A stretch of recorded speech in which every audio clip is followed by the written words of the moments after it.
Get on God's payroll, it never misses a Friday. Florence Scovel Shinn taught that the same faithful hand which feeds the sparrow keeps a ledger with your name already written into it, long before you ever learn to doubt your own worth. There is a quiet promise tucked into the story of Noah. After the flood, after the old world had been washed clean away, and God speaks a line that most people read as a poem about farming, but Florence Scovel Shinn would tell you is really a payroll clause written into the very structure of creation. It is Genesis, chapter 8, verse 22, and it reads, "While the earth remaineth, seed time and harvest, and cold and heat, and summer and winter, and day and night shall not cease." And she would stop you right there and say, "Do you see it? This is not sentiment. This is law. Seed time and harvest do not negotiate. They do not check your bank balance first. They do not wait to see if you deserve the sunrise before they release it. The sun does not miss a morning, and the seasons do not miss a turn. And yet most of you have quietly assumed your own paycheck works on a different, shakier system, that it depends on your boss's mood, on the economy, on whether you were good enough this quarter. And Florence Scovel Shinn would say that very assumption is the one thing standing between you and a supply that has never once actually failed. You have been applying to man for a position that Spirit assigned you long ago, and the moment you understand that, the entire picture rearranges itself in your favor. Say it with me. I am on God's payroll. My wages are already prepared. My word is my wand again. I am on God's payroll. My wages are already prepared. My word is my wand. If something in you just went quiet hearing that, if some tired, striving part of you finally exhaled, then type the two words, God's payroll, in the comments below right now. Let it be your seal. The first key is to see yourself as already on the payroll of the universe, not as an applicant standing at the door with a resume in hand, hoping to be chosen, hoping to be enough, hoping the interviewer called circumstance looks kindly on you today. Florence Scovel Shinn taught that this kind of hoping is exhausting work and also entirely unnecessary, because the position was never up for grabs in the first place. It was assigned to you the moment breath entered your body. Your name was entered into the ledger of divine supply, long before you ever learned to doubt it. And if you have spent years feeling like you were forever interviewing for a life that never quite hired you back, you are not the only one.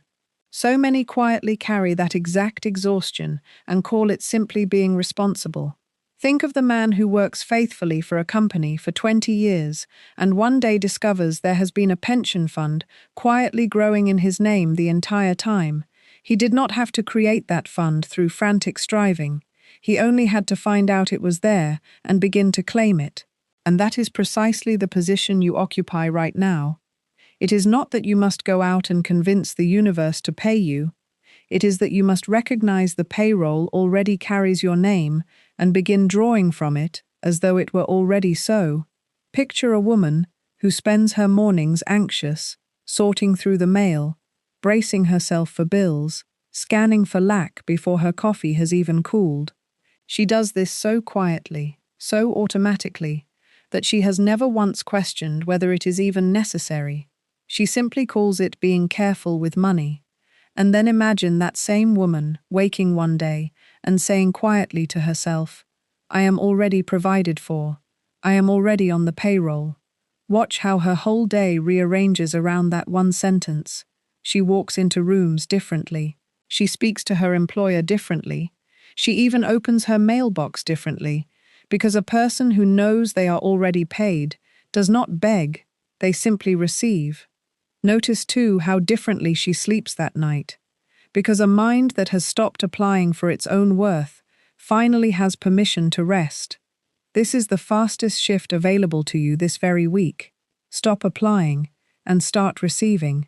When a bill crosses your desk today, do not brace against it. Instead, say under your breath, "I am already provided for," and feel how differently that lands in the body than the old tightening around lack ever did. Notice the shoulders drop. Notice the breath deepen. Notice how the very same piece of paper suddenly carries less weight the instant your inner posture changes toward it. It is not applying that opens supply. It is recognizing the assignment already made. And once you rest in that recognition, even for a single moment, you have taken your very first true step onto payroll that never misses a Friday. This is not a technique you must master perfectly. It is simply a truth you must remember, the way you remember your own name, without effort, the moment someone asks it. Your place on this payroll requires no application, no interview, no proving, only your quiet return to what was true the whole time. And once you feel that shift beginning to settle in you, a larger question rises naturally. If the position was already given, then who exactly is issuing the check? I am already hired. I draw my wage without fear. The second key is to stop looking to man as your source of supply, and instead see man for what he truly is, a channel, never the fountain itself. Florence Scovel Shinn taught this so often because she watched so many people place their faith in the wrong office. They thought their supply lived in the boss's approval, or the client's mood, or the size of the company's budget this year. And when that channel narrowed even slightly, their whole sense of safety collapsed with it. But she would say, "It is not your employer who pays you. It is not your customer who pays you. It is not even your own labor that pays you. These are simply the pipes through which the one true paymaster chooses, on any given day, to send your portion. And pipes can be changed. Pipes can be widened. Pipes can multiply. But the source behind them never runs dry. It is worth sitting with how deeply this one mistake shapes an entire life. A young man takes his very first job, and quietly, without ever saying it aloud, begins to worship the hand that signs his check. He studies his manager's moods the way sailors once studied the sky. He flinches when the office door closes a little too firmly. He lies awake, wondering if a passing comment in a meeting means his position is somehow at risk. And none of this fear is really about the words spoken in that meeting at all. It is about where he has secretly decided his supply lives. Florence Scovel Shinn would say gently, "You have built a shrine in the wrong room, and until you find the true altar, you will keep bowing to furniture." Consider the woman who worked for 15 years at a company she believed was her entire livelihood, and when it suddenly closed its doors, she felt as though the well itself had gone dry. She wept in her kitchen, certain that her whole world had ended with that final paycheck. But within months, she discovered work she loved even more, paying her even better, arriving through a friend she had not spoken to in years, through a conversation she never planned. And she said afterward, "I thought my supply left with that company, but I see now the company was only ever the doorway. The supply was never inside the building at all." This is the reframe Florence Scovel Shinn wanted every reader to hold close. It is not that man is unreliable, and therefore life is unreliable. It is that man was never the source to begin with, so his moods, his budgets, his decisions were never actually your ceiling. Your ceiling is only ever your own belief about where your paycheck originates. Picture two women receiving the very same unexpected pink slip on the very same afternoon. One collapses inward, certain her livelihood has ended, because in her private theology that company was the whole of her supply, and the other feels the sting, feels it honestly, but underneath the sting there is a steadiness, because somewhere along the way she came to understand this one office was never the fountain, only a single pipe, among many still connected to a source that was never threatened for even one moment. Watch which of these two women recovers first. Watch which one is already noticing new doors within the week, while the other is still staring at the closed one. This is not a difference in luck. It is a difference in where each woman had quietly placed her faith long before the notice ever arrived. So this week, when you feel your stomach tighten around a single client, a single employer, a single sale that did not close, pause and silently correct the thought, "This is a channel, not the source. My paymaster has 1,000 other channels I have not even met yet." Say it plainly to yourself.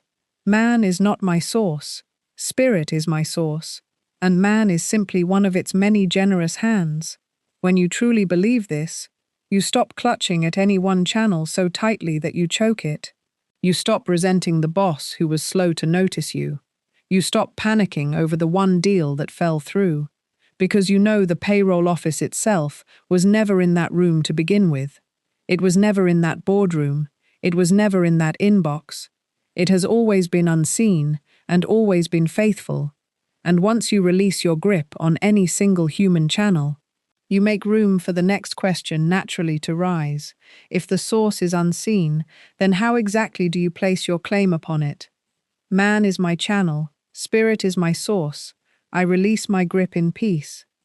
The third key is to claim your wages in advance, speaking as one already paid, rather than one still waiting to be paid. Florence Scovel Shinn taught that most prayer and most desire is spoken from the wrong tense entirely.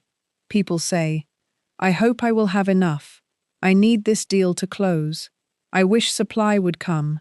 And she would gently correct every one of those sentences, because each one plants the seed of lack, even while trying to ask for abundance.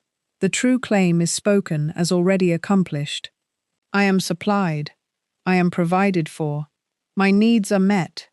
Think of a woman preparing for a dinner party who does not stand at her empty table, wondering if food might someday arrive. She sets the table first. She lays out the plates and the glasses in complete confidence that the meal is coming, because she has already ordered it and already trusts the delivery. This is exactly the posture Florence Scovel Shinn asks of you regarding your own supply.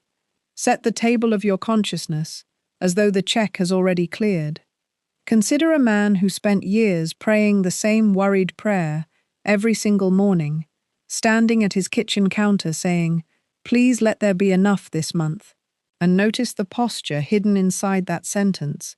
It is the posture of a beggar at a locked gate, hoping someone inside might notice him, and month after month, the same tight feeling greeted him at his counter, because his own words kept confirming the very lack he feared.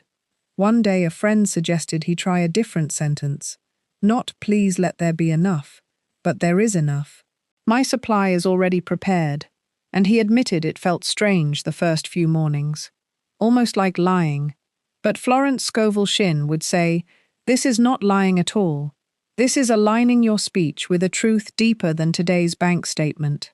The fact that divine supply already holds your portion, whether or not the evidence has caught up yet to announce it. Within weeks, this same man noticed his shoulders had stopped tightening at that counter. His voice had changed. Even his handwriting on the bills he paid felt calmer. Nothing outside him had moved yet, but everything inside him had already shifted into the tense of the already provided for. Speak your bills as already paid. Speak your rent as already covered. Speak your future as already provided for. Not because you are pretending falsely, but because you are aligning your inner speech with the actual truth of a payroll that never fails. This week, notice the tense you use when you speak about money. If you catch yourself saying, "I hope," gently exchange it for, "I am."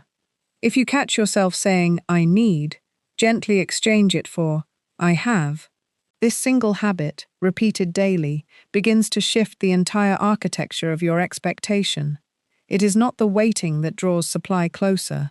It is the claiming, spoken now, in the present, as already so. It is not begging that moves the hand of spirit. It is the quiet, settled certainty of one who has already been handed the check and is simply walking toward the bank to deposit it. And once you begin claiming rather than waiting, something interesting happens. The old fear naturally rises to challenge you.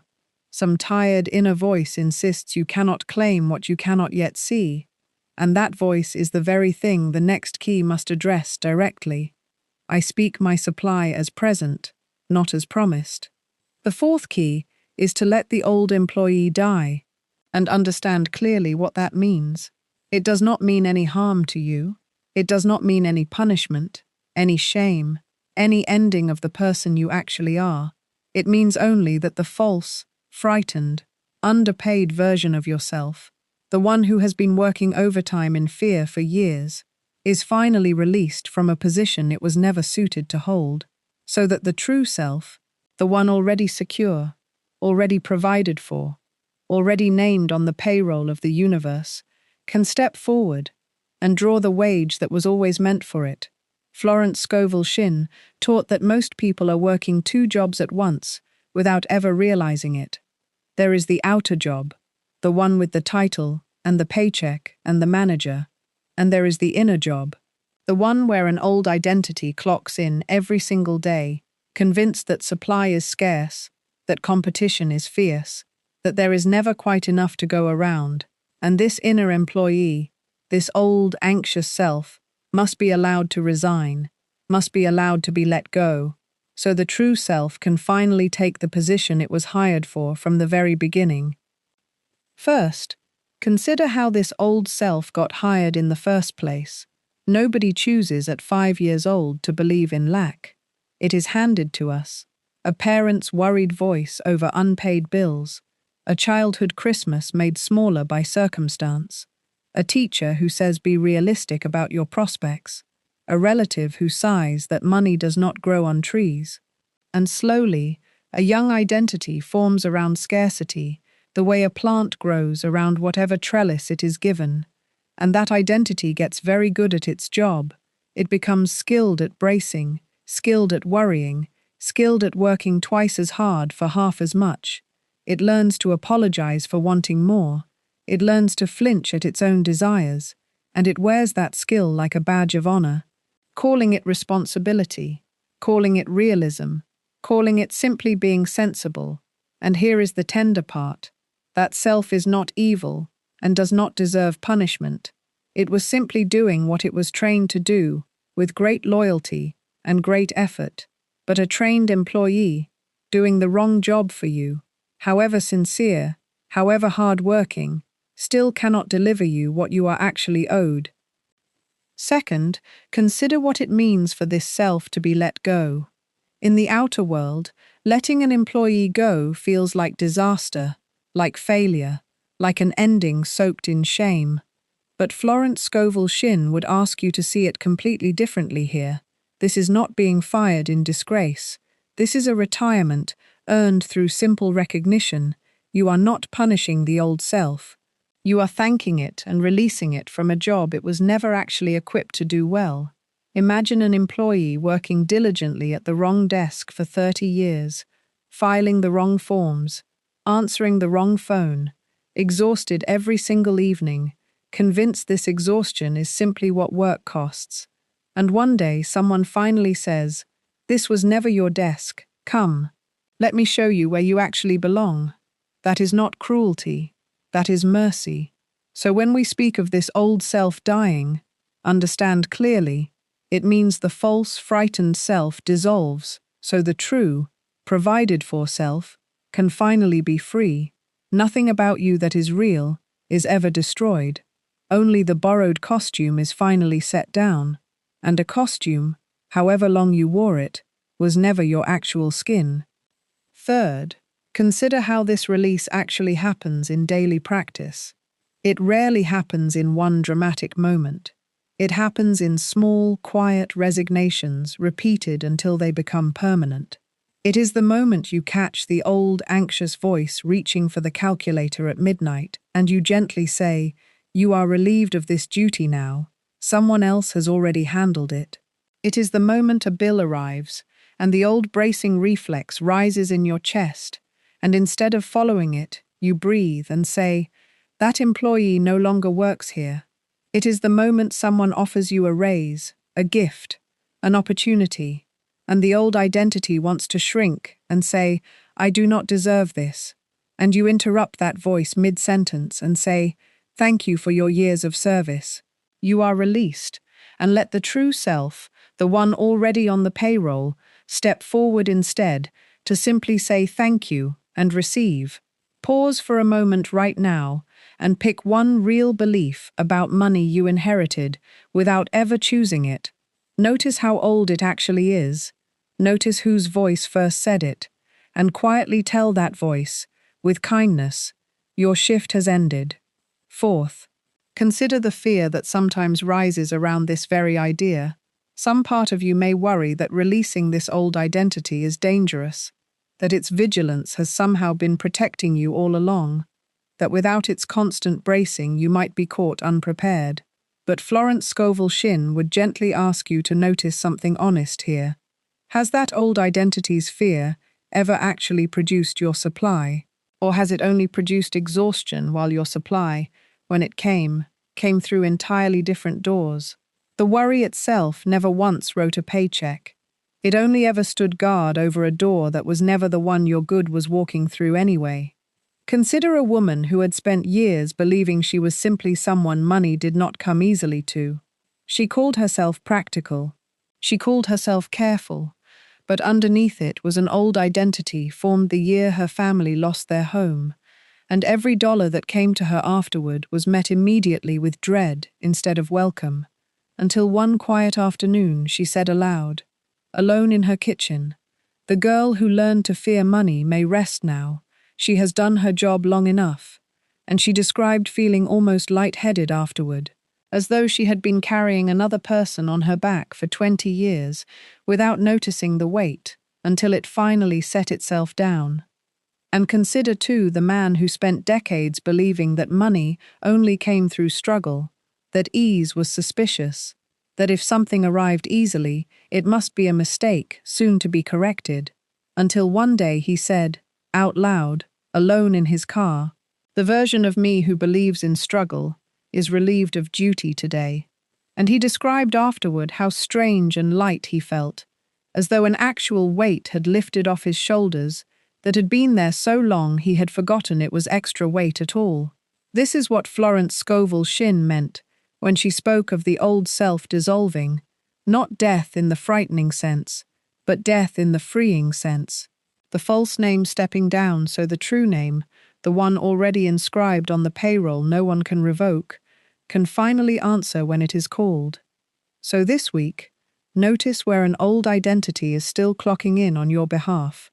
Notice the tired employee still bracing at your desk long after its usefulness has ended, and gently, without drama, without self-attack, thank it and release it. Say, "You may go now.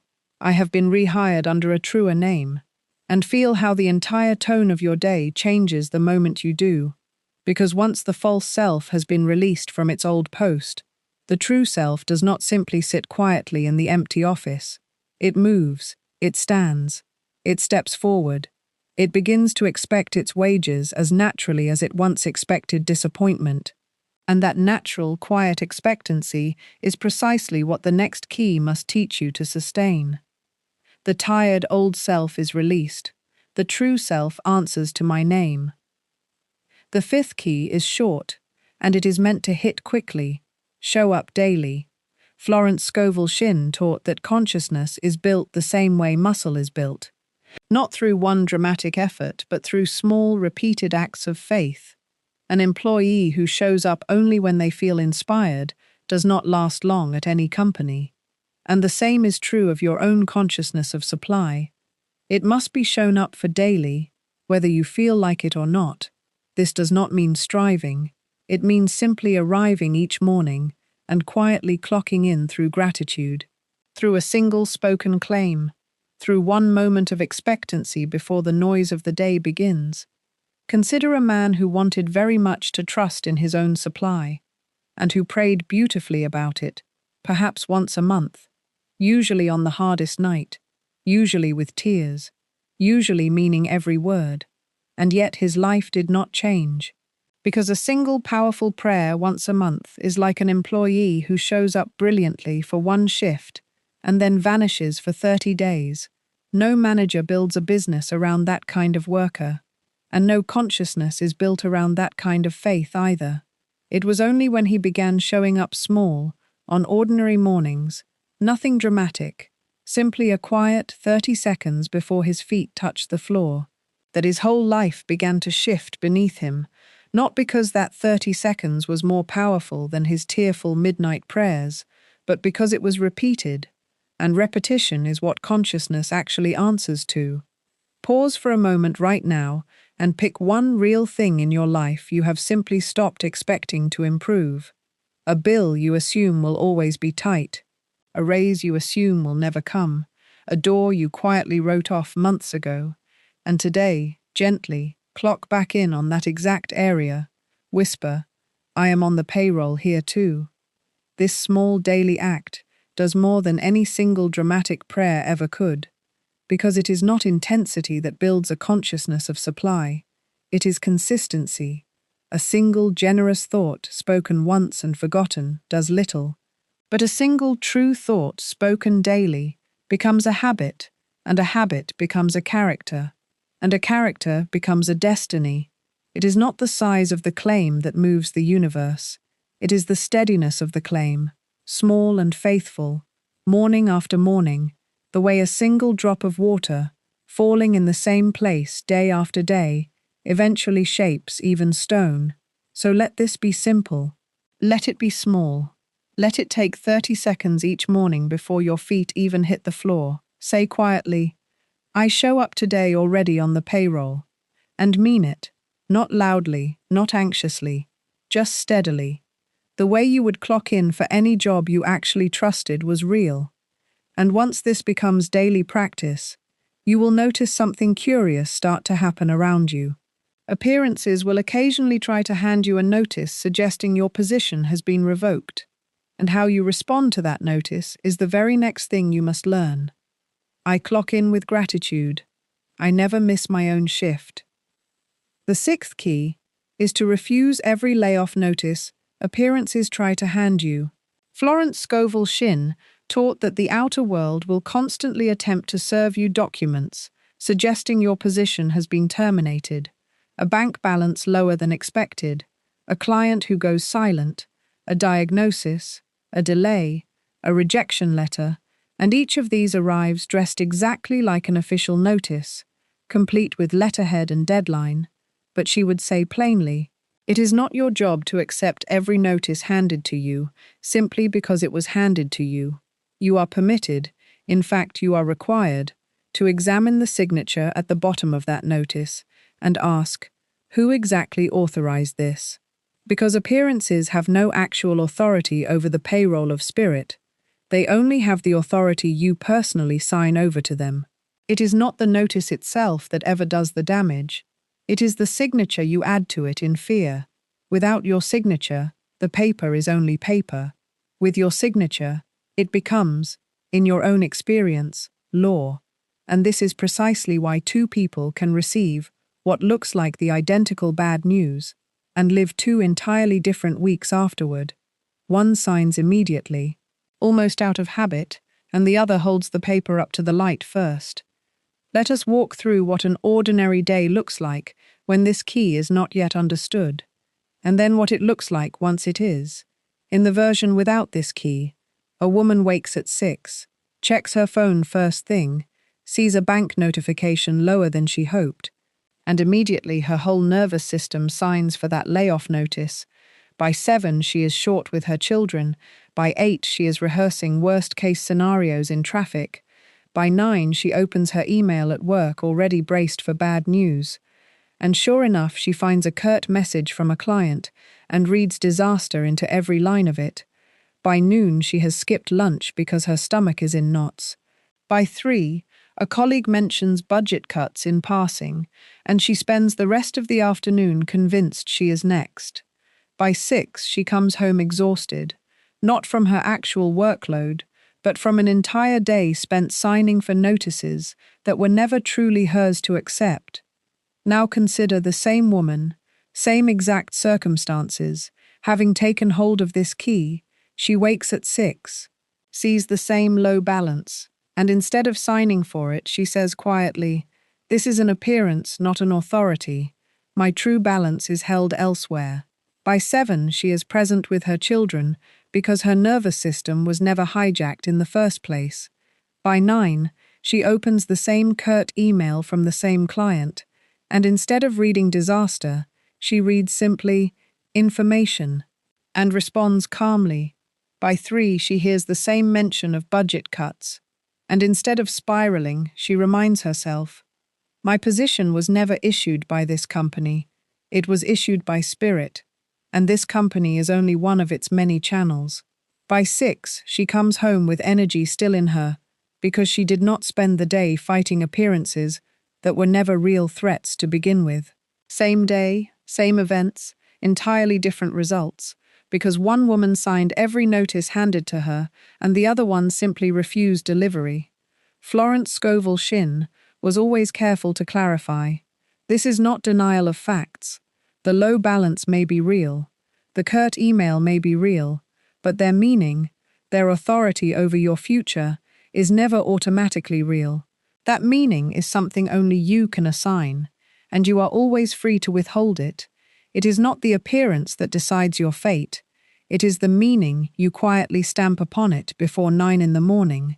Consider also the man who receives an actual rejection letter after a job interview he had hoped for, and instead of treating it as a final verdict on his worth, he simply says, "This door was not mine to walk through. The payroll office has other doors already prepared." And within weeks, a different opportunity opens that he had not even considered. He would tell you afterward, the rejection letter was never the enemy. His own signature upon it, as proof of his unworthiness, was the only thing that ever could have slowed him down. So this week, when appearances hand you their pink slip, do not sign automatically out of old habit. Hold it up to the light first and ask, does this carry the true paymaster's signature? And when you see plainly that it does not, hand it back, refuse delivery, and keep working exactly as though your position remains exactly as secure as it has always truly been. Because once you have learnt to refuse false notices calmly and consistently, you are finally ready to understand the deeper mechanism underneath all of this, the actual nature of the payroll itself, why it moves the way it moves, why it never once has actually missed a Friday even in the moments it seemed to. I refuse every notice not signed by Spirit itself. The 7th key is the deepest one, and it deserves to be unfolded slowly, in pieces, because this is the very heart of the entire teaching, the actual nature of a payroll that never misses a Friday. First, consider the punctuality of universal law. Florence Scovel Shinn taught that the same law which governs seed time and harvest, which governs sunrise and sunset, which governs the tide coming in and going back out on schedule, also governs supply, and law, by its very nature, does not run late. Tides do not apologize for being a few hours behind. The sun does not send word ahead that it might not make it today. These things are punctual because punctuality is simply what law means.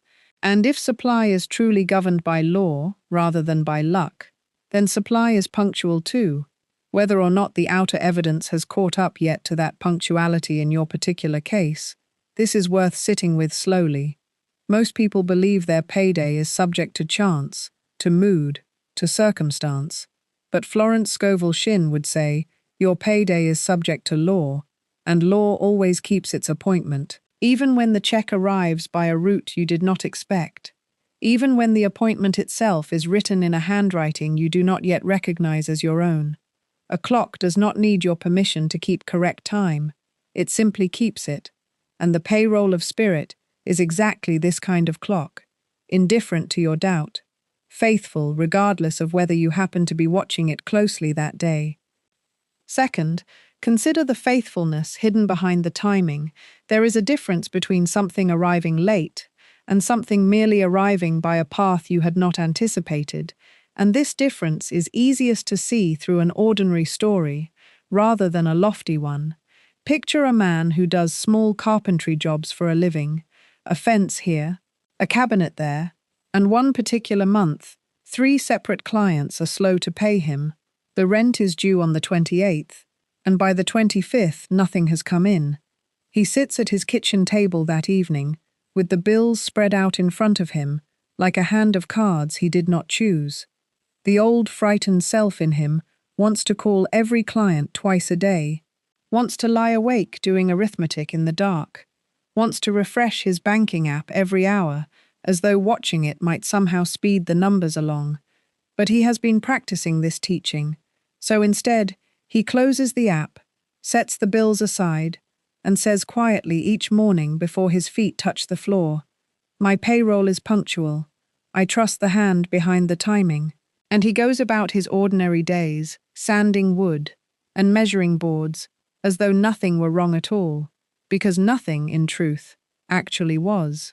On the 26th, a neighbor he had almost forgotten waves him down in the driveway and asks if he could build a small shelf that same afternoon. An odd little job, nothing grand, and pays him in cash before he has even finished sanding the edges.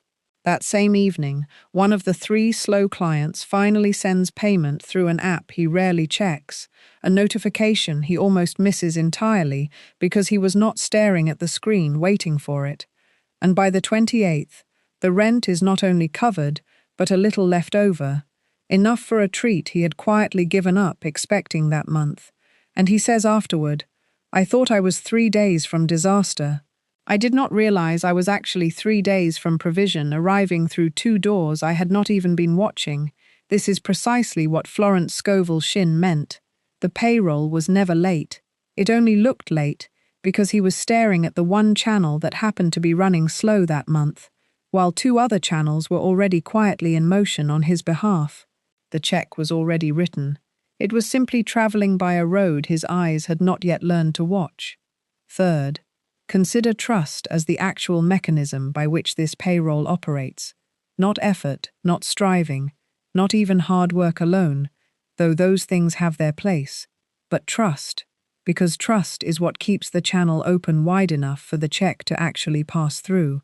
Florence Scovel Shinn taught that fear narrows the very channel supply needs to travel through. The way a pinched hose slows water no matter how much pressure is behind it. And trust widens that same channel. The water was always there. The pressure was always there. The only variable was ever the width of the opening. Go back to that same carpenter for a moment, and imagine a version of him who spent those final 3 days calling every client in a panic, snapping at his own children, refusing to answer his phone out of dread it might be another bill, checking his mailbox 4 times a day, and coming away emptier each time.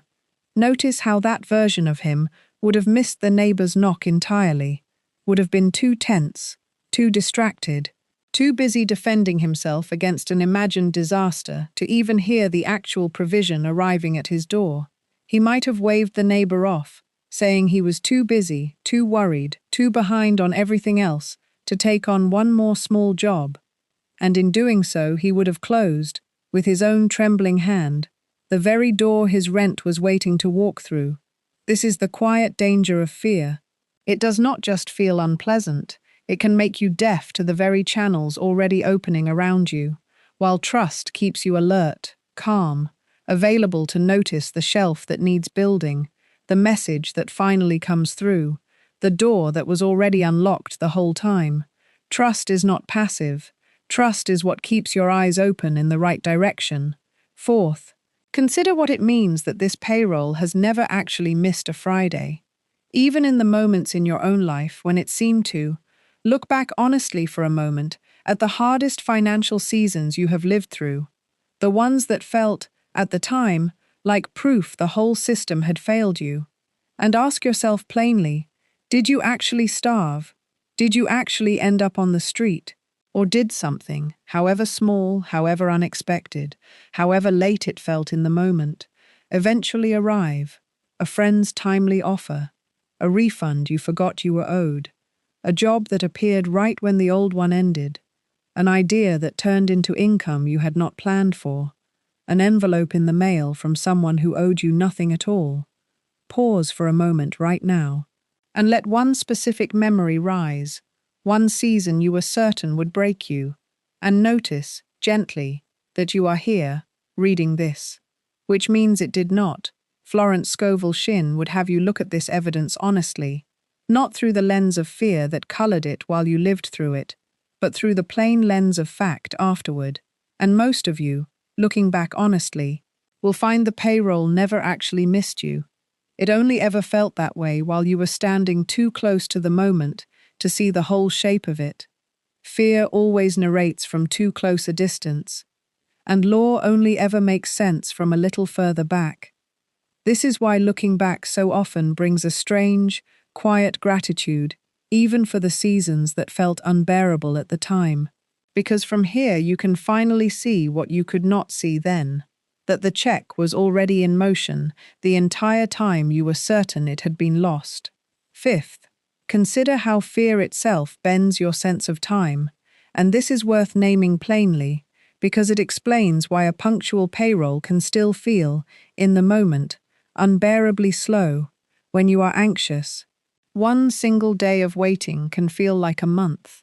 The mind stretches the gap and fills it with worst-case rehearsals, so that by the time provision actually arrives, it feels like it barely made it, like it was cutting it dangerously close, when in truth, it was arriving exactly on schedule, and only fear had stretched the clock.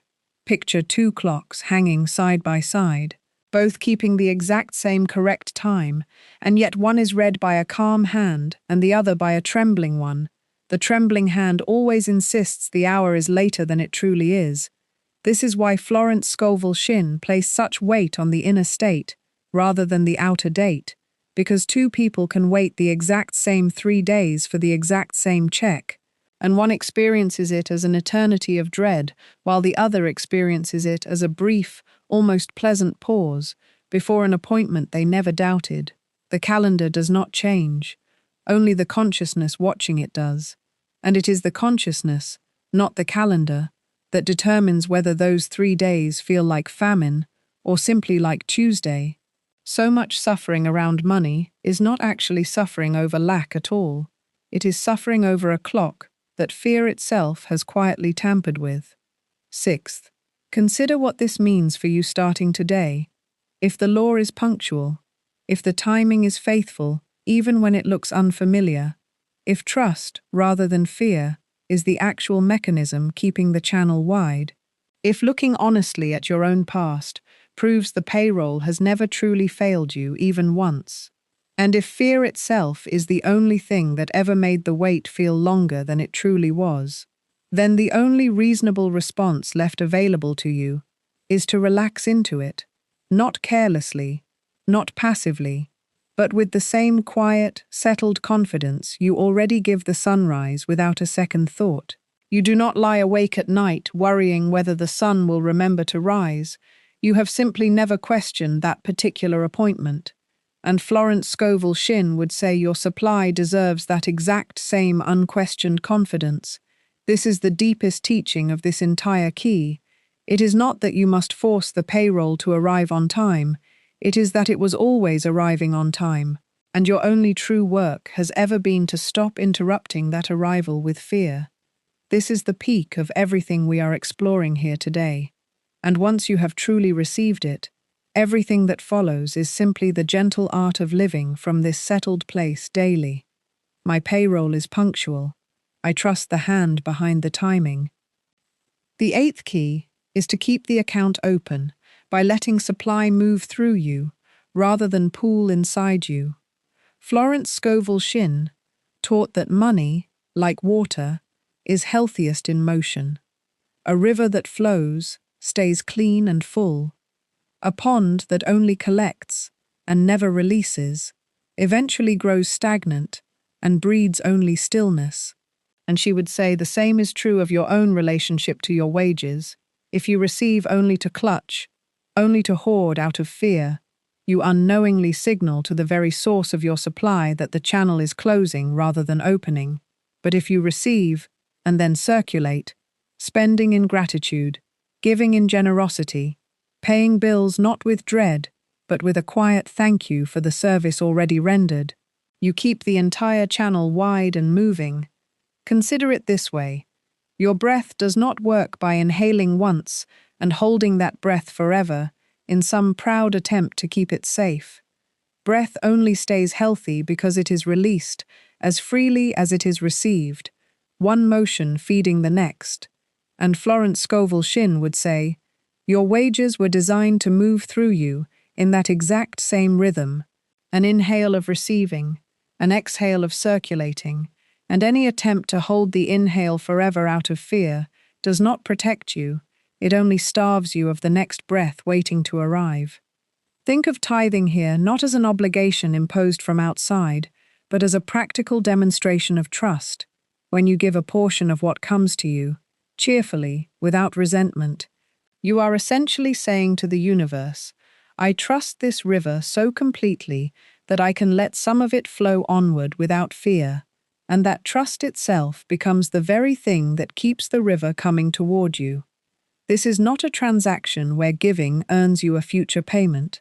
It is simply proof, spoken in action rather than words, that you have finally stopped believing supply is scarce. Let us walk slowly through an ordinary payday and see this key at work. Imagine a man who receives a small unexpected bonus on a Friday afternoon. The moment it lands, he feels a flicker of relief, followed almost instantly by a tightening. And that tightening begins bargaining with itself. How much of this can I hide away before anyone else needs it? How much can I keep untouched in case the next check never comes? By evening, he has moved it all into a separate account he does not tell his spouse about. And he feels, strangely, not richer, but more anxious than before the bonus arrived at all. Because he has just built a small stagnant pond and placed a fence around it. And a fenced pond, however full, still stagnates. Now consider a woman who receives that exact same bonus, that same Friday afternoon. She feels the same flicker of relief, but instead of tightening, she pauses and breathes, and she quietly divides it 3 ways, without any anxiety at all. A portion set aside in simple gratitude, a portion spent joyfully on something that genuinely delights her, a small dinner out, a gift for her own table, and a portion given freely to someone she knows is in need. No strings, no score kept.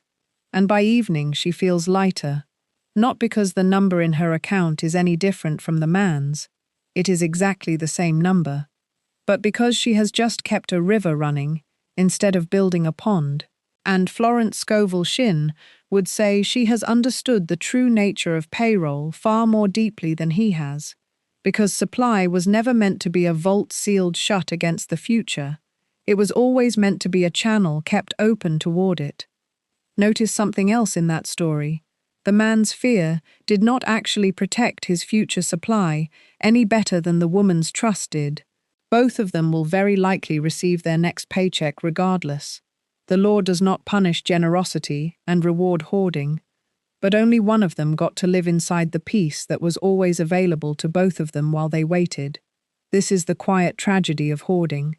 It rarely prevents the very lack it fears. It simply adds unnecessary suffering to the waiting.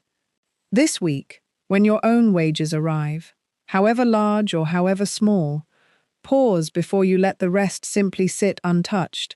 Let a portion move outward in gratitude first.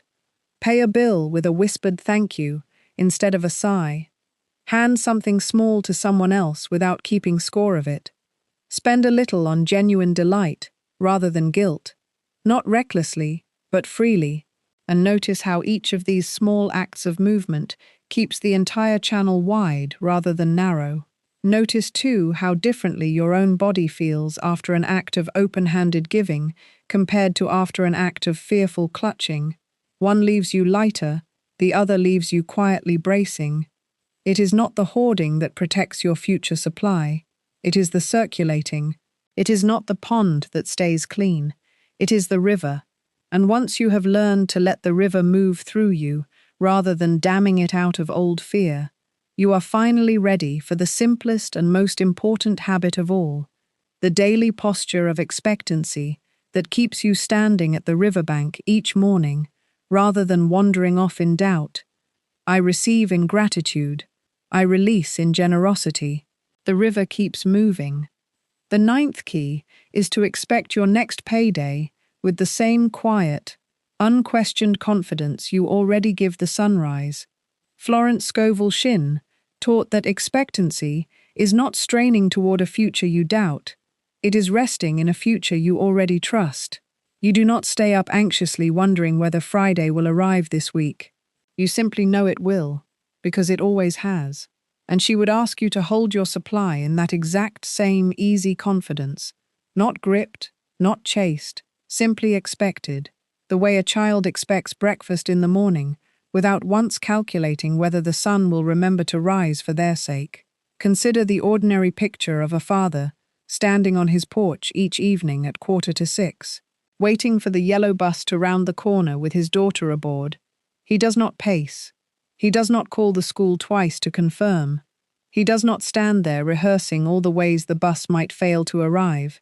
He simply steps outside a few minutes early, because some quiet part of him already knows the bus is coming, and that knowing is not arrogance. It is simply familiarity with a pattern that has never once broken. And Florence Scovel Shinn would say, your relationship to your own supply was always meant to feel exactly this ordinary, this unremarkable, this free of drama. Expectancy of this kind is not loud. It does not announce itself with excitement, or grip itself with worry. It simply stands quietly on the porch, at ease, because it has stopped treating arrival as a question and started treating it as an appointment already kept 1,000 times before. Notice, too, that this father's peace was never based on controlling the bus driver, or memorizing the route, or gripping the steering wheel of someone else's vehicle. His peace was based purely on familiarity with a faithful pattern. And this is precisely the peace available to you regarding your own wages, not control over exactly how or when they arrive, but a settled familiarity with the fact that they always have. This final key gathers every other key we have walked through together into one single, quiet breath, seeing yourself as already hired, recognizing man as channel rather than source, claiming your wages in the present tense, releasing the old frightened self from a job it was never suited for, showing up daily in small, quiet gratitude, refusing false layoff notices, resting in the punctual and faithful timing of law itself, letting supply circulate rather than stagnate, and now, simply, expecting, without straining, without chasing, without a single anxious glance down the road. This key asks only this of you, that you go about your ordinary week, your errands, your emails, your conversations, carrying inside you the same calm certainty you carry about tomorrow's sunrise and about that bus rounding the corner at 5:45, that your payday, in whatever form it arrives, in whatever channel it chooses, is already on its way, because it was never actually gone. I expect my payday the way I expect the sunrise, simply and without fear. Here is the whole picture. It is not that you must earn your place on the payroll. It is that you must recognize the place already given. It is not man who pays you. It is spirit moving through man, as one channel among many. It is not waiting that draws your wages closer. It is claiming them now, in the present tense, as already so. It is not the death of anything true in you when the old frightened self steps down. It is the freeing of the true self, who was always meant to answer in its place. It is not striving daily that builds this consciousness. It is simply showing up, small and faithful, morning after morning. It is not every notice appearances hand you that carries real authority, only the ones signed by fear you agreed to accept. It is not luck governing your timing. It is law, punctual and faithful, even when it wears an unfamiliar disguise. It is not hoarding that protects your future. It is the river kept moving in gratitude. And it is not frantic hoping that finally opens the gate. It is quiet, settled expectancy. And when you look closely, you find these 9 keys were truly never 9 separate ideas at all. They were 9 turns of one single key, the recognition that you are already provided for. And every single turn simply helps that one truth reach further into your daily life. If this teaching has stirred something steady and warm in you today, know there is a place built for those who want to walk this daily, rather than only occasionally. It is called the Overflow Covenant, a small monthly gathering of teachings, affirmations, and daily practices built directly from Florence Scovel Shinn's own principles, designed to keep your consciousness planted firmly on the payroll, rather than wandering back toward old fear. It is $19 a month, fully backed by a simple, no questions asked refund within 30 days. Because this is offered in faith, not in pressure, you will find the link in the description below. And if you feel even a quiet pull toward it, trust that pull. It is often exactly how true supply first announces itself. I am on God's payroll. My wages are already prepared. My word is my wand. And whatever this week brings you, remember gently, the payroll was never once actually late. It was only ever waiting for you to stop bracing at the door and simply walk in and take the seat that already had your name on it, because it never misses a Friday.